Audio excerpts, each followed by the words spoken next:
Bismillahirrahmanirrahim. Assalamualaikum warahmatullahi wabarakatuh. Kita ketemu lagi di perkuliahan Fisika Dasar 1 dan kali ini kita akan membahas mengenai dinamika atau Newton. Nah, dalam fisika itu dikenal namanya mekanika klasik atau mekanika Newton yang merupakan teori tentang gerak yang didasarkan pada konsep massa dan gaya dan hukum-hukum yang menghubungkan konsep-konsep fisis tersebut dengan besaran kinematika seperti perpindahan, kecepatan, dan percepatan yang telah kita bahas pada minggu lalu. Nah, semua gejala dalam mekanika klasik itu dapat kita gambarkan dengan menggunakan 3 hukum sederhana yang dinamakan hukum Newton tentang gerak. Nah, hukum Newton ini yang menghubungkan percepatan sebuah benda dengan massanya dan gaya-gaya yang bekerja padanya. Jadi, pertemuan ini kita akan mengkaji setiap hukum Newton itu secara rinci dan kita akan mendefinisikan konsep gaya dan massa secara tepat. Oke, adapun sasaran pembelajaran pada hari ini yaitu yang pertama kalian mampu membahas definisi gaya dan massa dan menyatakan hukum-hukum Newton tentang gerak. Yang kedua, kalian mampu membedakan antara massa dan berat. Yang ketiga, mampu membedakan antara pasangan gaya aksi reaksi yang bekerja pada benda yang berbeda dan gaya-gaya yang saling mengimbangi yang bekerja pada benda yang sama.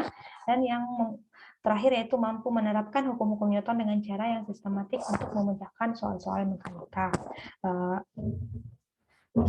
Jadi dalam perkuliahan ini kalian akan lebih sering menggambar diagram benda bebas karena menggambar diagram benda bebas itu adalah sesuatu yang sangat penting khususnya ketika kita mempelajari tentang dinamika. Nah, dinamika itu apa? Seperti yang saya jelaskan pada pertemuan awal tentang kinematika, perbedaannya dengan kinematika yaitu dinamika itu adalah ilmu yang mempelajari tentang gerak dan juga penyebabnya. Tentu saja penyebabnya di sini adalah yang dinamakan force atau gaya. Ya. Nah, ketika kita mempelajari tentang gerak dan penyebabnya atau gaya dalam hubungannya dengan gerak, maka kita akan perlu mendasarkan itu kepada 3 hukum Newton. Jadi ini adalah hukum yang paling penting khususnya dalam fisika klasik ketika kita menganalisis interaksi antara materi dengan materi. Nah, 3 hukum Newton itu adalah kalian pasti sudah familiar dengan 3 hukum Newton ini. Yang pertama itu hukum Newton tentang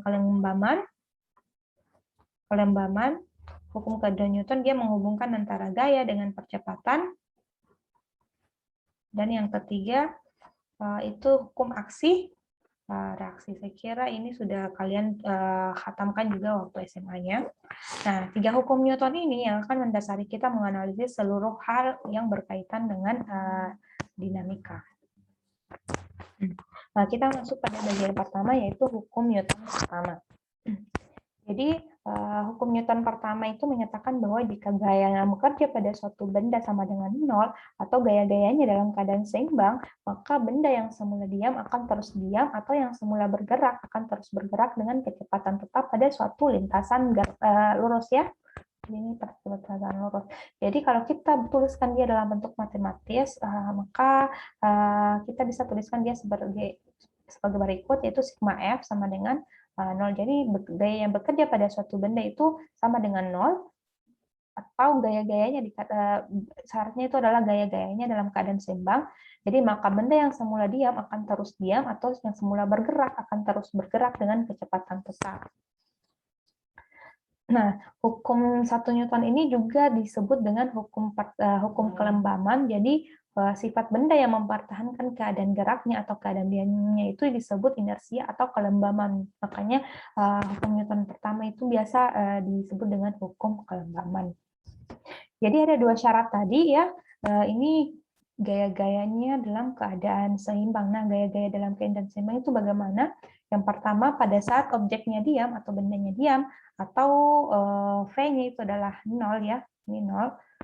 Dan gaya yang seimbang kedua itu adalah pada saat objeknya itu bergerak atau V-nya tidak sama dengan 0. Pada saat objeknya diam, maka percepatannya tentu saja 0, maka dia akan tetap diam. Nah, pada saat objeknya bergerak, maka percepatannya juga harus 0, tapi berarti dia tetap bergerak dengan kecepatan yang sama. Jadi objeknya bergerak dengan kecepatan yang sama.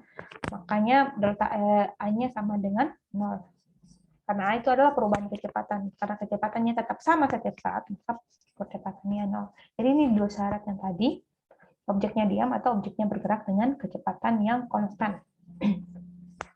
Oke, kelembaman di sini maksudnya bagaimana? Jadi kalian bisa melihat animasi ini, ada tangga yang diletakkan di atas sebuah mobil yang bergerak. Nah, ini kelembaman yang dimaksud adalah ketika mobil ini bergerak dengan kecepatan yang konstan, lalu tiba-tiba menabrak sebuah penghalang atau mobil kecil yang ada di depannya, maka tangga yang ada di atasnya ini akan cenderung untuk mempertahankan posisi geraknya dan sehingga dia jatuh ke depan karena dia cenderung untuk mempertahankan posisinya yang sedang bergerak ya. Jadi dia terlempar ke depan. Nah, contoh lainnya adalah ketika kalian naik mobil atau motor ya, kalau lalu kalian tiba-tiba mengerem karena ada tiba-tiba karena sesuatu penghalang di depan kalian, nah kalian akan cenderung posisi kalian itu akan agak ke depan karena kalian cenderung untuk mempertahankan posisi kalian yang sedang bergerak. Nah, sama dengan yang animasi seperti ini, tapi ini terlalu ekstrimnya gambarnya.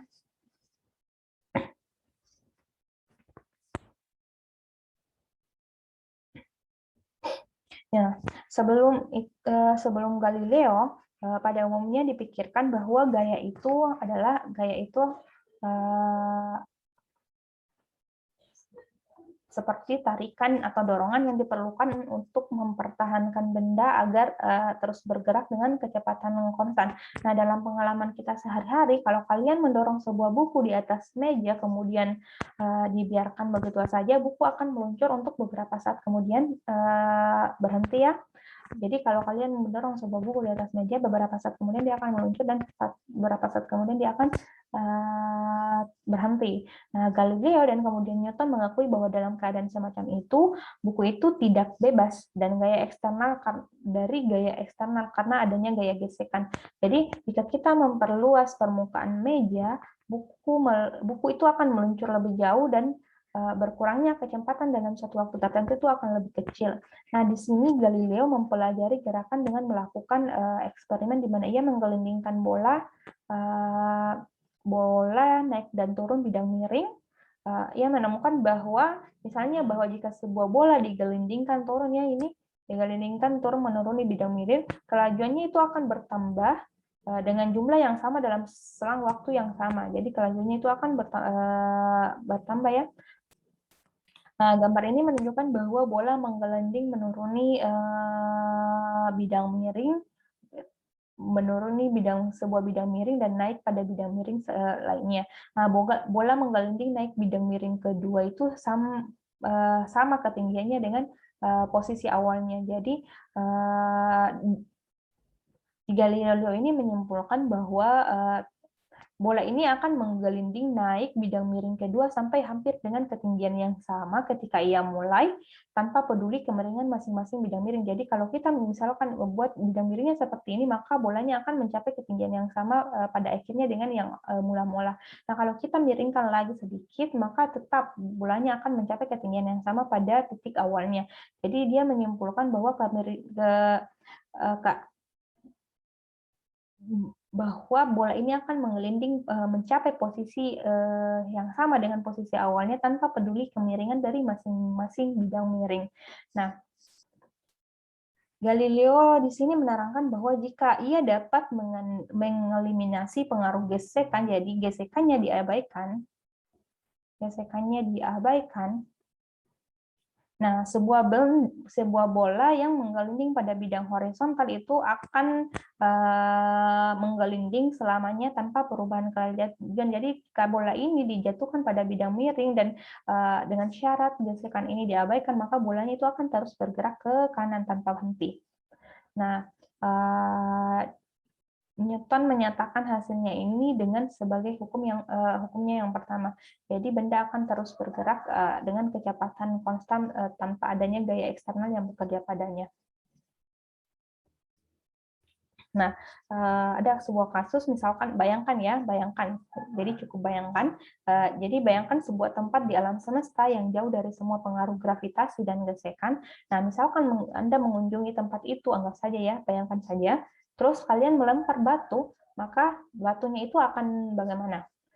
Jadi misalkan kalian ke luar angkasa ya, di mana pengaruh gravitasi dan gesekan itu diabaikan, maka dan kalian melempar batu ke depan, maka batunya akan, apakah dia secara bertahap berhenti ataukah dia terus bergerak dalam area yang sama dengan kecepatan konstan? Nah, jadi jawabannya dia akan terus bergerak dalam area yang sama dengan kecepatan konstan sesuai dengan hukum pertama Newton yang tadi ya. Jadi benda yang bergerak akan tetap bergerak dengan kecepatan konstan atau dia diam atau mempertahankan keadaannya dalam keadaan diam. Jadi dia terus bergerak dalam area yang sama dengan kecepatan konstan. Nah, kita masuk bagian kedua tentang hukum Newton. Jadi bunyi hukum kedua Newton itu adalah jadi percepatan yang dihasilkan oleh resultan gaya yang bekerja pada suatu benda berbanding lurus dengan resultan gayanya dan berbanding terbalik dengan massa bendanya. Jadi kalau kita tuliskan dia secara matematis, maka sigma F-nya itu adalah massa dikali percepatan. Jadi ini adalah massa dan percepatan. Nah, ada dua keadaan di sini, yaitu pada saat dia gayanya tak seimbang atau ada percepatan. Jadi percepatannya berbanding lurus dengan gaya total. Jadi dia berbanding lurus dengan gaya total atau percepatannya berbanding terbalik dengan massa benda.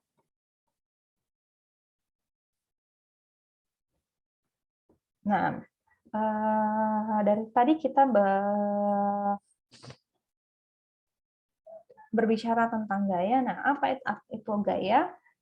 Gaya yang kita pelajari di sini adalah force ya, gaya. Jadi dalam bahasa Inggris memang dalam bahasa Inggris itu dia dikatakan adalah force, dan dalam bahasa Indonesia memang agak lucu ya, gaya. Jadi bukan gaya-gayaan atau bergaya ya. Jadi gaya di sini yang kita bicarakan bukan fashion, melainkan dorongan atau tarikan pada suatu objek yang dihasilkan dari interaksi objek dengan objek lainnya. Jadi adapun satuan gaya yaitu Newton atau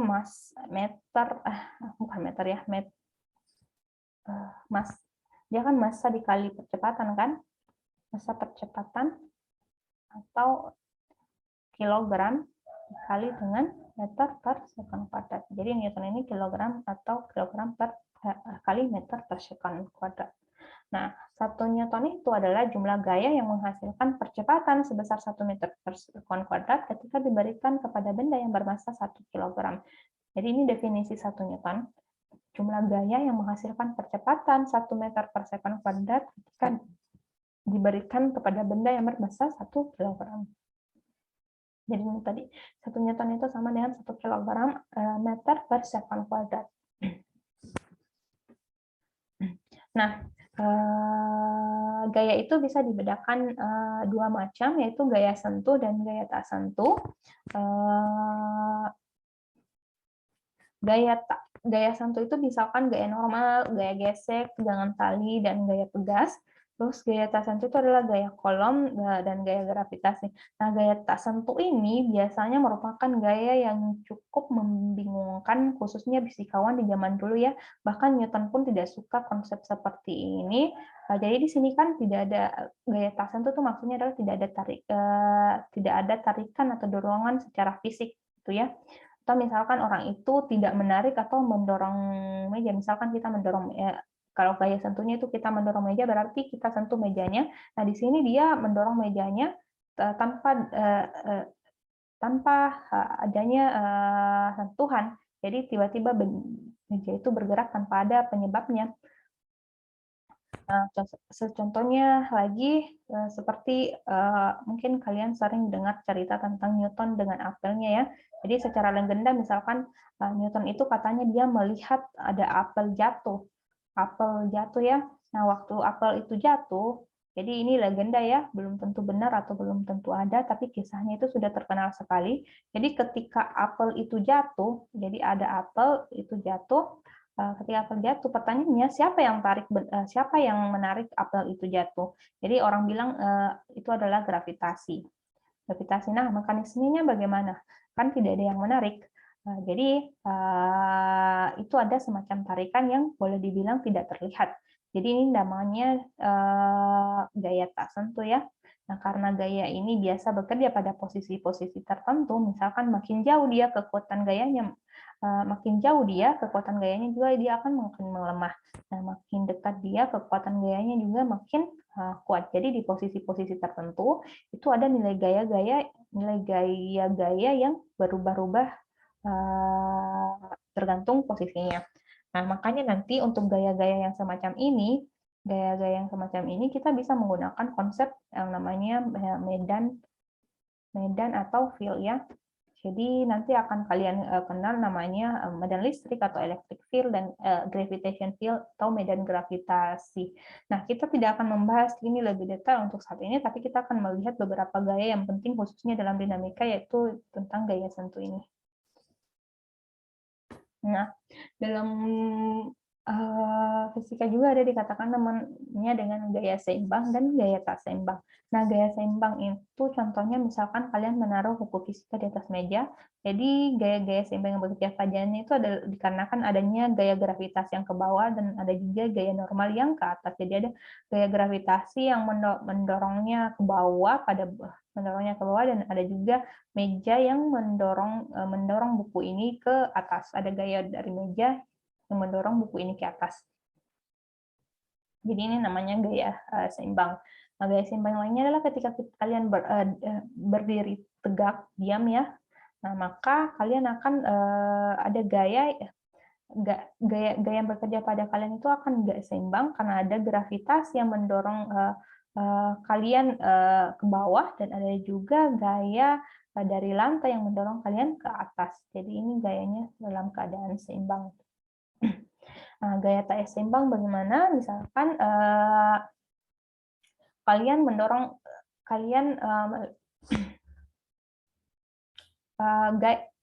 ada buku di atas meja ya. Jadi ada buku di atas meja, tapi di sini mejanya adalah kasar, jadi ada gaya gesek ke kiri. Nah, ini gayanya tidak seimbang, dikatakan tidak seimbang karena hanya ada gaya untuk secara vertikal mungkin dia gayanya seimbang, tapi secara horizontal dia gayanya tidak seimbang. Kecuali kalau di sini gaya geseknya dia sama dengan gaya nanti ada gaya tarik di sini 20 Newton, terus gaya geseknya juga 20 Newton, maka dia berada dalam keadaan seimbang. Tapi ini dia berada tidak seimbang karena tidak ada gaya tarikan ke kanan.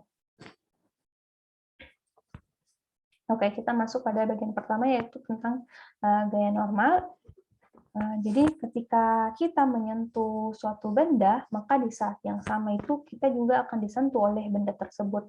Jadi misalkan saya menyentuh meja, pada saat yang sama juga meja itu juga akan menyentuh saya. Nah, ke arah mana gaya normal ini?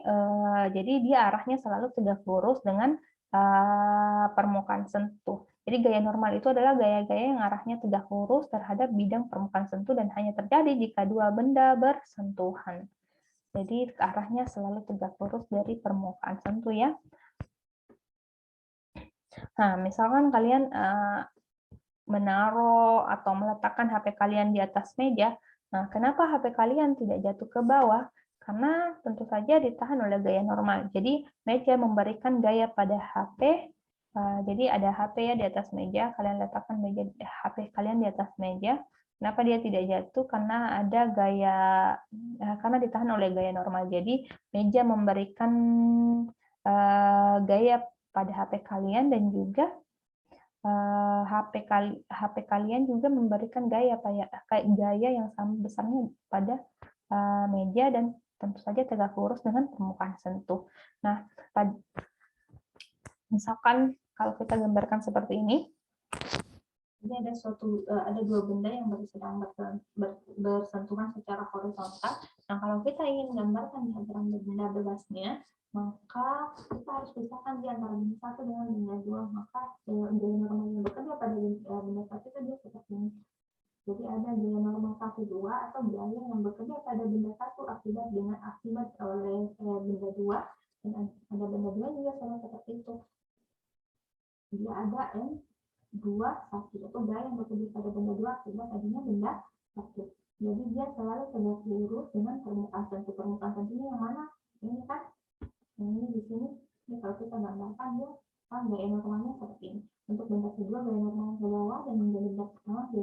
ke atas. Nah, bagaimana kalau dia bidang sentuhnya vertikal?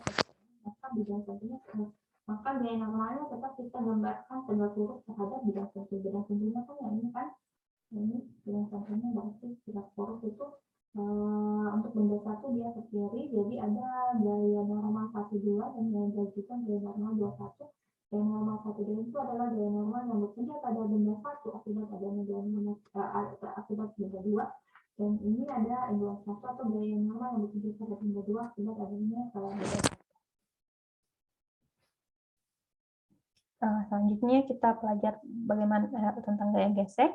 Jadi gaya gesek itu adalah gaya yang terjadi pada dua buah benda bersentuhan dan berlawanan arah dengan gerak benda.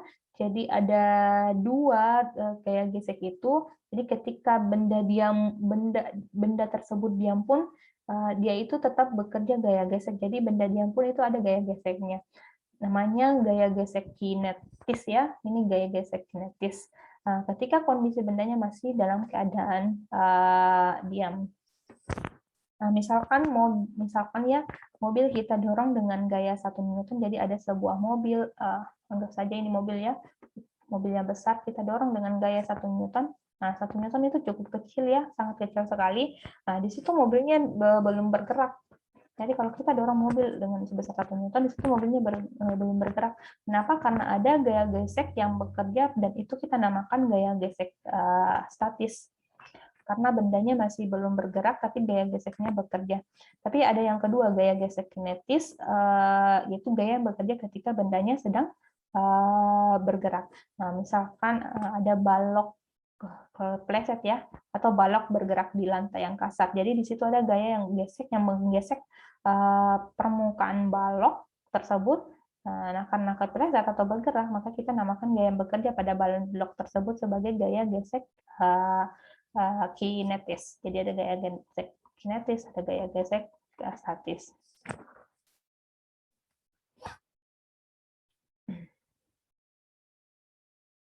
Nah, gaya gesek itu ada dua faktor dalam hitungan kita. Jadi ada gaya gesek, ada dua faktor ya. Yang pertama karena kekasarannya, dan yang kedua itu adalah karena gaya tekannya atau gaya normalnya. Nah, misalkan ada balok di atas lantai dan permukaannya ini kita zoom. Jadi kita zoom ya permukaan yang ini. Kita zoom. Nah, kita akan melihat sebenarnya permukaan yang ini tidak halus, ada kekasarannya. Jadi permukaan balok ini juga tidak halus, ada kekasarannya. Begitu juga dengan permukaan lantai, itu pasti ada kekasarannya. Nah, misalkan balok ini saya tarik ke kanan, nah ini akan sulit ditarik karena ada tonjolan-tonjolan yang di sini. Ada tonjolan-tonjolan yang masuk kan, yang menghalangi tarikan yang saya berikan pada benda ini. Jadi itu sebabnya menarik balok ini ke kanan itu agak sulit. Karena kenapa? Karena ada yang menahan, dan ini kita namakan gesekan. Nah, bayangkan misalnya ini saya dorong ke bawah. Jadi misalkan saya dorong ke bawah, maka balok ini tentu saja akan lebih masuk ke dalam ya. Kalau kita zoom, pasti dia akan lebih masuk ke dalam. Jadi jendolan dari rantai ini akan makin masuk, sehingga ketika ini saya tarik ke kanan, itu akan makin gampang atau susah. Nah, tentu saja akan makin susah ya, karena kenapa? Karena gaya dia tanpa masuk ke dalam, jadi karena kita akan makin susah untuk menariknya. Jadi boleh dikatakan gaya geseknya semakin besar. Jadi kalau gaya tekannya ini kita dorong baloknya ini ke bawah makin besar, ini juga akan sulit kita tarik ke kanan. Kita akan bilang gaya geseknya makin besar. Itu sebabnya gaya gesek itu dipengaruhi oleh gaya normal atau gaya tekan kita terhadap benda tersebut. Nah, dari sini kita bisa simpulkan bahwa koefisien gesek statis itu, jadi ini koefisien gesek statis ya, namanya μs, itu akan lebih besar daripada koefisien gesek kinetisnya. Nah, bayangkan kalau bendanya masih diam, kita tarik ke kanan, itu sulit kan ya, karena ada jendolan-jendolan yang ini yang menghalangi. Nah, tetapi ketika kita tarik dan bendanya itu sudah bergerak, Nah, saat itu kan bendanya sudah memiliki yang namanya kelembaman atau boleh dibilang sifat ingin mempertahankan gerakannya. Nah, kelembamannya itu yang membantu kita untuk mendorong bendanya terus bergerak. Makanya makanya ini koefisien gesek statis akan lebih besar daripada koefisien gesek kinetisnya. Nah, gaya gesek statisnya juga itu akan nilainya nanti akan disesuaikan dengan kondisi benda tersebut. Nah, bila sebuah benda dalam keadaan diam pada suatu bidang datar, kemudian bidang tempat tersebut dimiringkan perlahan-lahan sehingga membentuk sudut theta ya. Jadi misalkan ada bidang datar, terus kita miringkan secara perlahan membentuk sudut theta sampai jadi ada benda di atasnya sampai benda tempat akan bergerak, jadi bendanya akan tepat bergerak ke bawah. Nah, koefisien gesekan statis antara benda dan bidang itu akan menjadi seperti ini. Mu S-nya itu adalah tan theta C. Theta C-nya itu adalah sudut pada saat benda tepat akan bergerak. Nah, pada saat sudut-sudut yang tetanya itu lebih besar, itu dia baloknya akan meluncur lurus berubah beraturan dengan percepatan. Jadi kalau dia tetanya semakin besar, maka benda ini akan meluncur ke bawah dengan percepatan. Nah, percepatannya itu sebesar G dikali sin theta dikurang mu K dikali cos theta. Ini penurunannya ada sih. Kalian nanti akan kita turunkan minggu depan ya, pada saat kita mengerjakan soal-soal dinamika hukum Newton. Jadi theta itu adalah sudut kemiringan dari suatu benda. Nah, berikutnya ada gaya gravitasi. Jadi di sini kita akan belajar bagaimana kita bedakan antara massa dengan berat ya. Jadi sering kita mendengar kalau seseorang bertanya berapa beratmu, terus kalian jawab 40 kg atau 50 kg, itu berarti bukan berat ya, karena berat itu satuannya adalah Newton. Kalau kalian jawab seharusnya yang benar itu kalian tanyanya adalah berapa massamu, maka kalian boleh jawab 50 kg. Tapi itu hal yang sudah familiar kita dengar, jadi mungkin sudah terbiasa. Kita sebut berat itu berat badan kita itu adalah 50 kg atau 40 kg. Jadi berat itu adalah gaya gravitasi atau gaya tarik yang dialami oleh suatu benda. Nah, di bumi berat benda itu adalah gaya tarik bumi pada benda. Satuan berat itu adalah sama dengan gaya karena dia merupakan salah satu gaya ya, gaya berat. Satunya adalah Newton. Para berat benda atau lambangnya itu adalah W. Kenapa W? Karena sekali lagi berasal dari bahasa Inggris yaitu weight ya. Weight atau berat itu selalu vertikal menuju pusat bumi. Jadi kalau kita gambarkan diagram benda bebasnya, maka sebuah benda yang berada di atas permukaan, kalau kita gambarkan gaya beratnya, maka kita tarik dari pusat massa benda ini. Jadi kita tarik ke bawah, besar W. Nah kalau dia bidang miring, sama. Kita tarik dari pusat bendanya ke bawah. Jadi dia mengikut ke arah pusat bumi ya. Jadi bukan pusat bidangnya. Jadi bukan seperti ini. Kalau seperti ini berarti kalian harus proyeksikan lagi.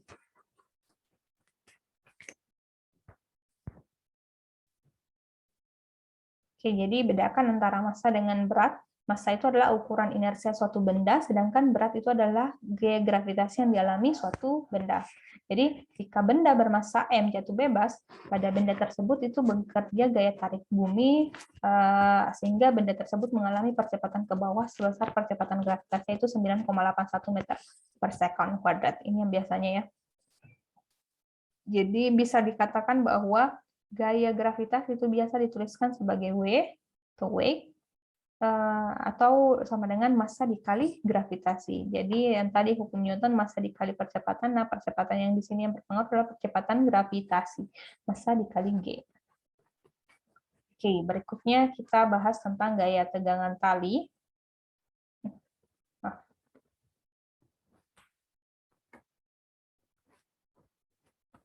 Jadi gaya tegangan tali, misalkan benda A, B, dan C dihubungkan oleh dua utas tali yang berbeda, jadi ada 2 utas tali berbeda. Jika C ditarik dengan gaya F, jadi misalkan ada tarikan gaya F di sini, maka A dan B juga akan ikut tertarik karena adanya gaya tegangan tali ini. Dan karena dia terhubung dengan tali, maka ada gaya tegangan tali yang bekerja di sini dan juga bekerja di sini. Jadi misalkan ya, ada kasus seperti ini. Misalkan ada 2 orang yang menarik A dan B, ada tali di sini ya. Jadi ada 2 orang, si A dan si B.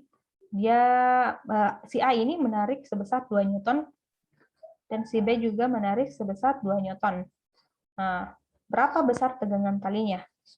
Tegangan talinya apakah dia bernilai 0 atau 4 Newton? 2 tambah 2 ya, 4 Newton, ataukah dia 2 Newton? Jadi berapa besar? Jadi ada 2 orang, A dan B, saling tarik menarik, sebesar 2 Newton. Apakah besarnya dia 0, 2 dikurang 2 karena dia berlawanan, terus 4 Newton, 2 ditambah 2, ataukah dia 2 Newton? Nah, sebelum menjawab ini, kalian lihat kasus seperti ini lagi. Misalkan ada tembok ya, dia tembok, terus ada tali yang ditarik oleh seseorang yang bernama C ya. Nah, dia tarik sebesar 2 Newton talinya. Terus sini ada tembok ya, ada tali, terus si C ini menarik talinya sebesar 2 Newton. Nah, berapa tegangan talinya? Nah, ini kan akan lebih mudah kalian jawab. Tegangan talinya sebesar 2 Newton ya. Nah, ini kasusnya sebenarnya sama dengan ini. Jadi hati-hati ya, jangan gunakan 2 tambah 2 itu sebesar 4 Newton, atau jangan gunakan 2 kurang 2 yaitu 0 Newton. Jadi jika ada kasus seperti ini, itu kasusnya sama dengan seperti ini.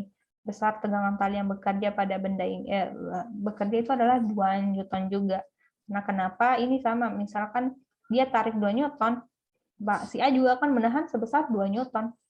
Sama dengan ini yang si C tadi, menarik tali yang tembok ini dia 2 Newton dan temboknya akan menahan sebesar 2 Newton juga.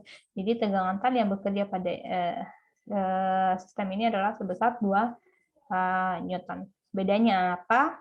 Kalau yang ini temboknya yang menahan sebesar 2 Newton. Nah, di sini yang menahan adalah si A atau si B. Jadi itu tentang gaya tegangan tali. Nah, seperti yang di awal tadi saya sampaikan, kalian akan sering menggambar diagram bebas. Jadi pada umumnya diagram bebas itu seperti ini. Jadi misalkan ada suatu benda yang diletakkan pada suatu permukaan, kalau kita gambarkan diagram bebasnya, maka ini sebenarnya salah ya. Jadi ada gaya normal yang bekerja pada benda itu, misalkan ini bidang sentumnya. Jadi bendanya diletakkan di atas permukaan bidang datar ya, anggap saja ini bidang datar.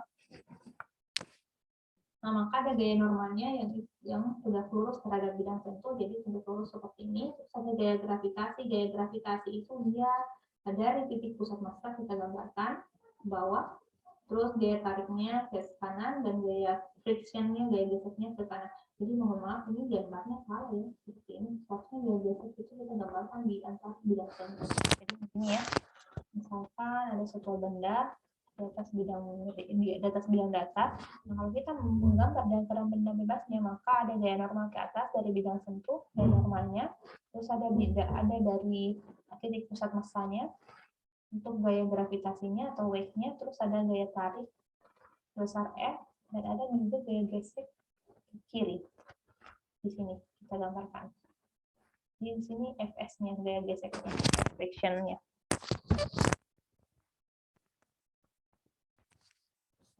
Bagaimana cara menggambar diagram benda bebas pada gambar ini? Jadi ada seseorang menarik kereta yang di atasnya ada orang. Nah, kalau kita gambarkan diagram benda bebasnya, maka seperti ini.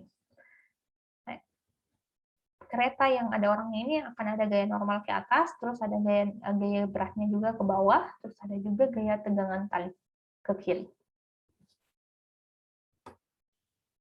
Oke, selanjutnya kita bahas tentang hukum Newton.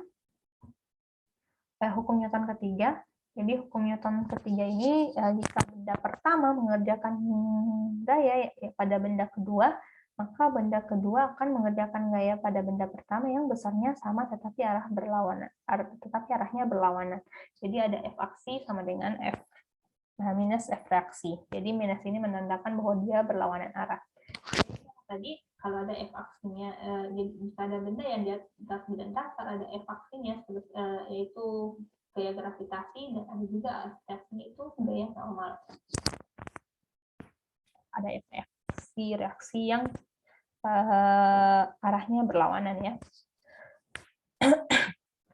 Nah, misalkan ada seseorang yang mendorong kotak ya di atas lantai, jadi ada bermacam-macam gaya yang ada di sini jadi di sini ada gaya pada kotak oleh orang, ada gaya pada kotak pada orang, dan gaya reaksinya juga ada gaya pada orang oleh kotak. Jadi ada aksi reaksi di sini ya, tapi dia berlawanan arah. Nah, sama kalau kita tinjau kakinya, jadi gaya pada orang oleh lantai, ada juga gaya pada lantai oleh orang yang berlawanan arah.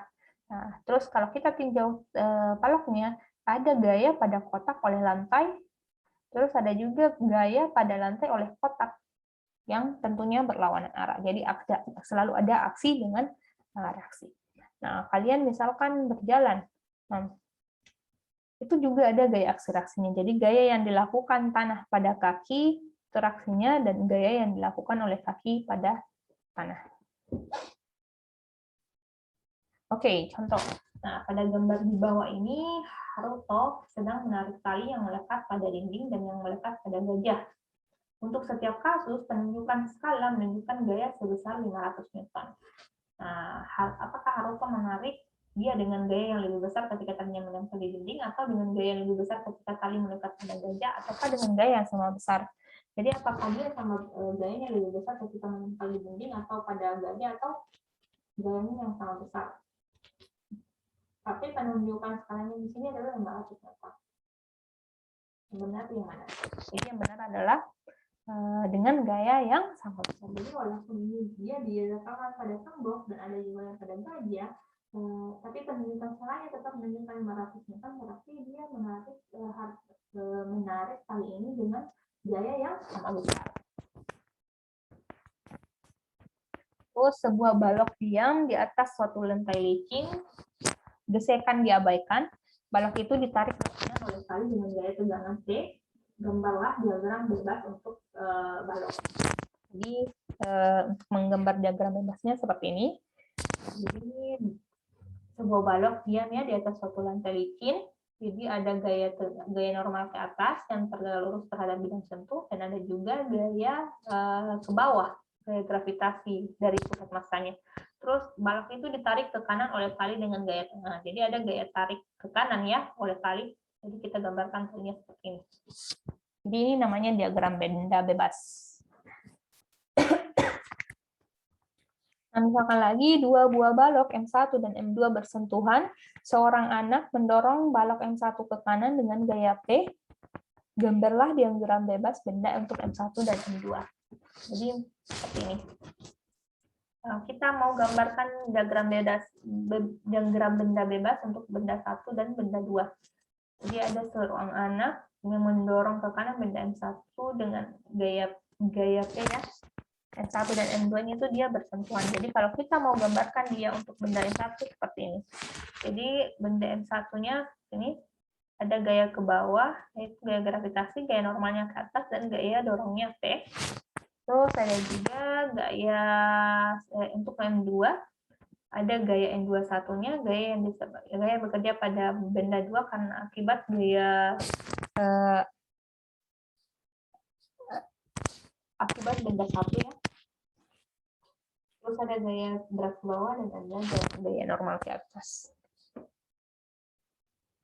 Nah, untuk berikut adalah diagram bebas untuk benda pada 4 keadaan. Ketahui nilai resultan gaya untuk setiap keadaan, tapi nilai beberapa gaya tidak diketahui. Coba analisis benda berikut untuk setiap keadaan dan tentukan besarnya gaya yang tidak diketahui. Nah,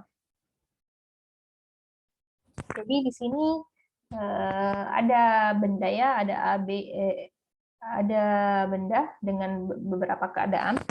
Nah, di sini kalau kita lihat benda yang pertama, ini yang pertama ya, F-net-nya 0 Newton, F totalnya itu 0 Newton. Jadi kalau dia 0 Newton berarti benda ini akan bergerak ya, akan diam ya. Jadi supaya dia seimbang atau dia gaya totalnya 0 berarti kayak ada gaya ke kanan kan 50 Newton, tapi gaya ke kirinya juga 50 Newton. Jadi A-nya juga harusnya 50 Newton. Terus B-nya karena ada gaya gravitasi ke bawah 200 Newton, berarti B-nya juga harus 200 Newton supaya gaya totalnya adalah 0. Nah, untuk yang kedua, kasus kedua, gaya totalnya itu adalah 900 Newton ke atas. Jadi 900 Newton ini ke atas, berarti supaya dia 900, maka C-nya itu adalah 1100 Newton. Supaya 900 Newton ke atas, karena ingat ya, sigma F itu adalah gaya yang bekerja ini, 200 Newton. Atau salah? Maaf ya. Eraser.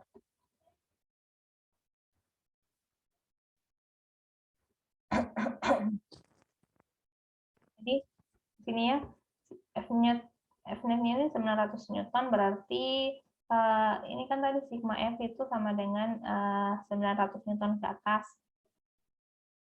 Jadi berarti sigma F-nya adalah kenapa? Karena dia berlawanan arah, berarti C di plus di minus 200 Newton ya. 900 Newton, berarti C-nya sama dengan 1100 Newton. Gitu.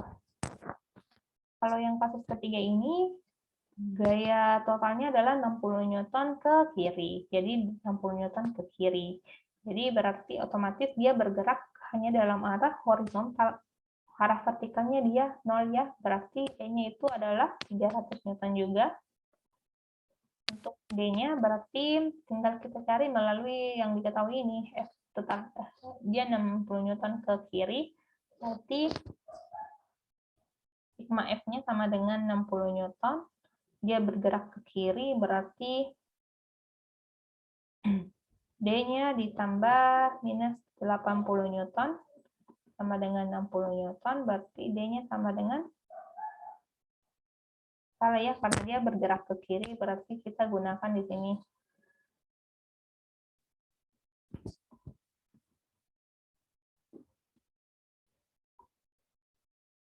Uh, 80 Newton plus minus D ya, sama dengan 60 Newton. Jadi 80 D-nya itu sama dengan 80 dikurang 60 Newton, atau D-nya sama dengan 20 Newton. Jadi 60 Newton ke kiri.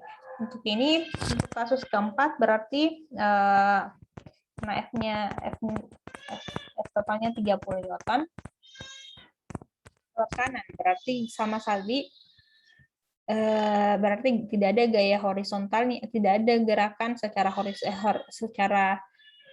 vertikal ya. Jadi F-nya itu akan sama dengan H. Jadi berapapun nilai F-nya itu akan sama dengan nilai H-nya. Kita hanya lihat berapa nilai G-nya. Jadi nilai G-nya itu adalah, karena dia 30 Newton ke kanan, berarti nilai G-nya adalah 50 Newton. Supaya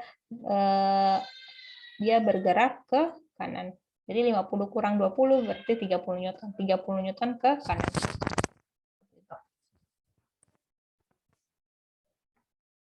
Oke, terkait penyelesaian dari permasalahan dinamika hukum Newton, ada beberapa langkah penyelesaiannya. Yang pertama, kita harus menggambarkan sketsa dan cari data-data yang tidak diketahui. Jadi gambarkan dulu sketsanya, terus tentukan kecenderungan arah gerak sistem A. Jadi tentukan arah geraknya. Misalkan dia bergerak ke kanan, berarti kalian tulis, misalkan sebuah benda bergerak ke kanan, berarti kalian tuliskan di sini arah kecepatannya ke kanan.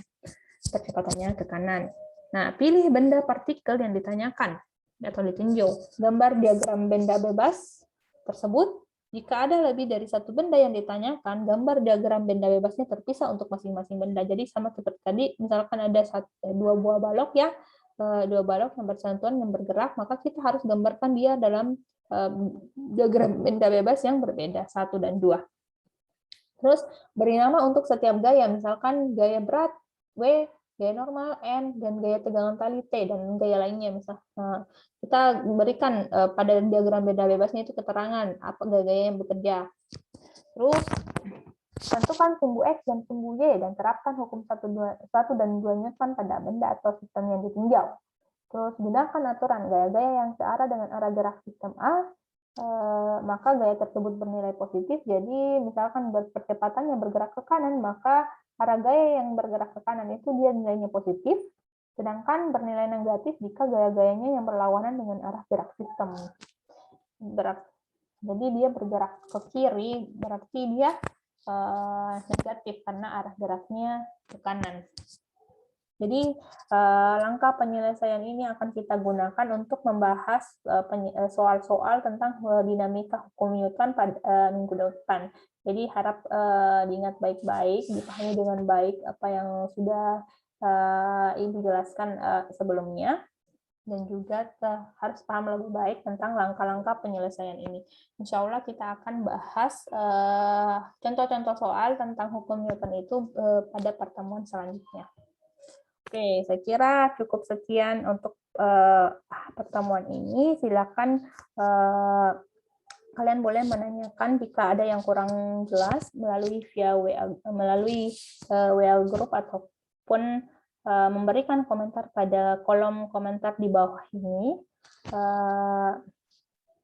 Mohon maaf jika ada sedikit beberapa kata yang salah ya.